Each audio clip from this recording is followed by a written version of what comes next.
Hi, teachers. Thank you so much for joining me today. We have about 45 minutes cut out for time, but I'm hoping that we get this down to about 30 minutes or so. So we're going to start with talking about the BAM first and reviewing the BAM, nothing new that you don't know. And then I'll pause. We'll answer some questions, concerns, comments, anything like that. And then Katarina is going to do a quick review of the Brigance assessment. And then again, we'll answer questions, comments, concerns at the end, and then that'll be it. So I'm going to start us off with BAM. As you know, John G. Has been a huge part of putting this together. Again, nothing new that you don't know, but we just wanted to review just with all the new IEP meetings that have been coming up, and then in the future to continue to use this assessment as needed. Again, this is an in-house assessment, so if you were to go somewhere else or look at another school, they're not going to be using the BAM. So we always get asked what is mandated. So you don't have to necessarily complete the BAM before an IEP, or you don't necessarily have to complete the Brigance. You need to complete some type of assessment, but that is up to you to determine. But there's not a certain amount or a certain one that you need to complete. You figure out what works best for you and what works best for the student. So the general use of the BAM, a lot of times you probably have seen, not recently, just because given with COVID, we haven't been able, unfortunately, to screen students in person and to use this assessment in screenings. But a lot of times, probably before you receive a new student in your classroom, you might see this tool come along with them that we use during our screening process. But the general uses of BAM involve usually problem solving if no progress is shown, again, new IEP goals, and also with teaching strategies. It's an informal assessment, just like I said. It's to assess missing skills maybe or splinter skills of a student. We always say you probably should assess more than one time. That goes with a lot of assessments and that you use, not just the BAM. This builds on from simple skills to more complex skills. Remember, this is an assessment, so you shouldn't be showing the students the right answer. You let them show you what they can do. We ask no prompting. And of course, there's BAM kits available. We're working on putting them together more to make sure that you have the right materials and things like that. I will follow up with more information about BAM kits and where you can find them and how you can check them out, etc. More information to come. Again, there's going to be videos embedded in this presentation. I'm not going to play the videos. I just ask on your own time. You're going to have access, I'll show you where, to this presentation. I ask that you just watch these videos on your own time to gather more information or for you to see some examples of things going on. So just on this slide and in this video, John is just getting the attention of the student to begin the assessment. So, of course, the BAM starts with imitation skills and showing imitation skills. This could be clapping, this could be sitting, this could be standing, this could be touching your nose, things like that. You're going to do the skill, and then you're going to watch to assess to see if the student imitates. Again, nothing new. This is just what the BAM starts with, and I just wanted to review that. So at the top, you'll see this is what our BAM screening tool looks like right now. So again, if you are working on a skill that isn't there, you just fill it in the blank. You cross out a skill if the student cannot do that skill. And you circle it if the student can do the skill. If you do not assess a skill, please just leave it blank. Don't do anything to it. So for instance, on that top, if you're looking, I did not assess the skill of clap. They could not stand up, but they did sit down. And then if you assess another area, you would fill in that blank and circle the circle whatever you write into that box. That's for imitation. You would then next move down to identical matching. We're going to talk about in the next slide. So here again are some videos for you to review and watch on your own time, showing some of those skills that we just talked about.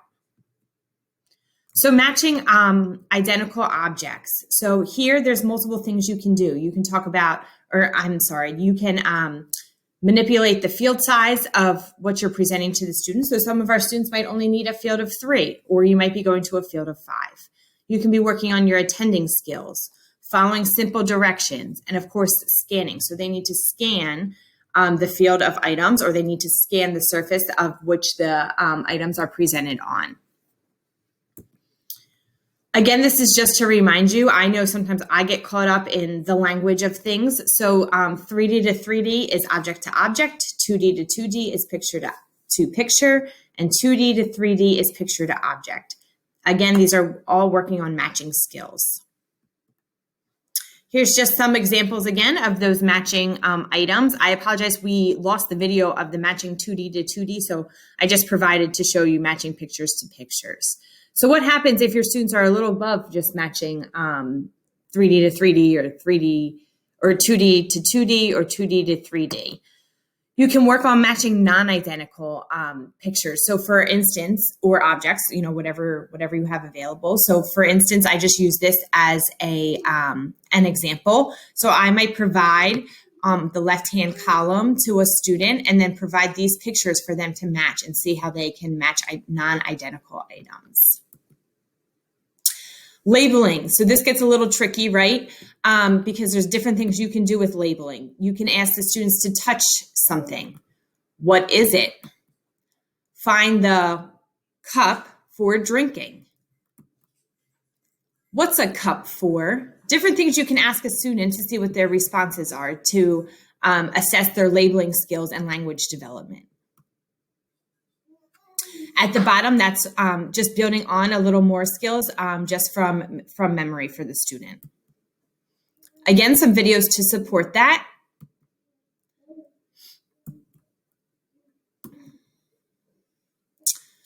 This is now matching some of our students, or even, you know, you can continue on with more complex skills. So this would be matching sight words with actual pictures.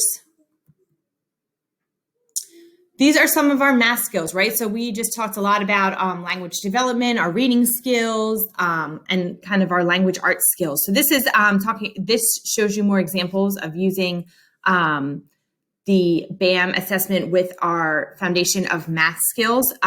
So again, please take a look at some of these videos just to assess and see how John worked with a student on assessing his math level.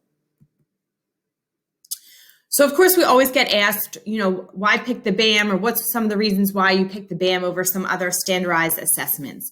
So real quick, right? It's pretty easy. It doesn't take much time to do. And this really focuses on some of the more language development, just like I said before. The Bergantz, which you'll see next, really focuses on a lot of academics. I think it's a great, the Bergantz is a great assessment as well, hence why we're showing you that one along with the BAM. But this, I feel like, is a no-brainer. You have a lot of materials already in your classroom, even if you don't get a kit. The BAM is just, it's accessible right at your fingertips, you know, right then and there.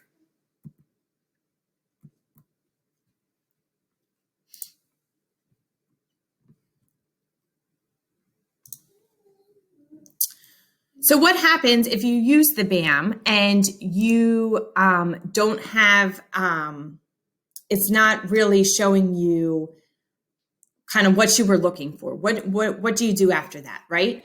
So we're just suggesting that maybe you go to the Bergantz then. Maybe you can use that to determine missing skills and goals. Use multiple assessments. And of course, we always ask that you reference whatever assessments that you use in the PLAF, your present levels on your IEPs. Again, remember, you can't just put in, you know, we use the BAM to assess so-and-so's skills, because remember, this is an in-house assessment, not something that is standardized, you know, all over. So just make sure that you really accurately capture what you use the BAM for, explain it maybe when you're presenting at the IEP, and then, you know, what results did you get from using the BAM? So again, this is just saying, you know, when you're looking at these videos and things like that, sometimes we have you practice these skills, but just like I said, this isn't new to all of you. So we would just ask the questions of, you know, what skills are your students missing? What kind of goals would you draft? What teaching strategies would you use? We would probably ask something about splinter skills that you might see as a result of using the BAM. And then here are some just examples of goals from looking back on some of the videos, maybe what you would be working towards. Some more videos to support, just for your information. And teaching the skills by prompting. we might have you guys practice, but there's just more videos just for you to watch of Katerina and John. Something very common in our school is a lot of our students use name stamps. So this might help you to determine how to fade prompting and how to teach the skill with fading prompts of using a name stamp. So where do you find blank BAM forms, right? So there's two different places now. So you could just go on the drive, you can go to docs, and then from templates, just like a lot of other things that we use. The other place now is on the shared drive in the curriculum folder under resources is now an assessment folder. And then within the assessment folder, you'll find the BAM folder. And then in there, you can find a BAM blank form as well. I know lots of folders inside of folders, but that's the easiest way to do it. So you know, shared drive, curriculum, resources, assessments, BAM. You'll also see in the presentation for Katerina, you'll also be able to find the Brigance folder at the same place. That's kind of the end of what I have to share about BAM to review with all of you. I'm now going to open the floor if you have any questions, comments, or concerns. Thanks so much.